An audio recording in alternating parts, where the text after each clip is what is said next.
கல்வியில் சிறந்த தமிழ்நாடு நிகழ்ச்சியில் பேசின அன்பு மகள் பிரேமா அவர்களுடைய கோரிக்கையை ஏற்றுக்கிட்டு வீடு வழங்கக்கூடிய ஆணையை நாங்கள் கொடுத்தோம். இப்போ அங்கு விரைந்து அந்த வீடு கட்டக்கூடிய பணி வேக வேகமாக நடந்துக்கிட்டு இருக்கு.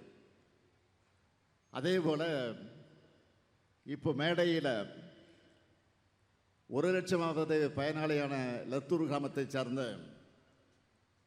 திருமதி சுமதி முத்துக்குமார் என்பவருடைய கனவு இல்லத்திற்கான சாவியை உங்கள் முன்னாலே நான் வழங்கி இருக்கிறேன்.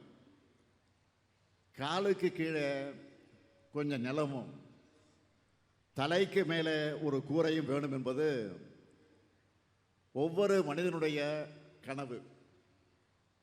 வீடு என்பது ஒவ்வொரு குடும்பத்துடைய கனவு. குடிசைகளுக்கு பதிலாக நிரந்தர வீடுகளை கட்டித்தர வேண்டும் என்று தமிழ்நாடு குடிசையில்லா தமிழ்நாடு அமையணும்னு ஏராளமான திட்டங்களை உருவாக்கிய நவீன தமிழ்நாட்டினுடைய சிற்பிதான் தலைவர் கலைஞர் அவர்கள்.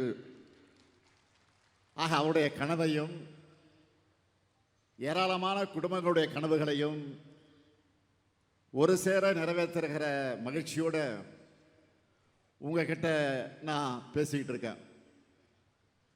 இந்த திட்டத்தை மிக சிறப்பாகவும் வேகமாகவும் செயல்படுத்தி வரக்கூடிய ஊரக உள்ளாட்சித்துறைக்கு என்னுடைய மனமார்ந்த பாராட்டுக்களையும் வாழ்த்துக்களையும் நான் தெரிவித்துக் கொள்கிறேன்.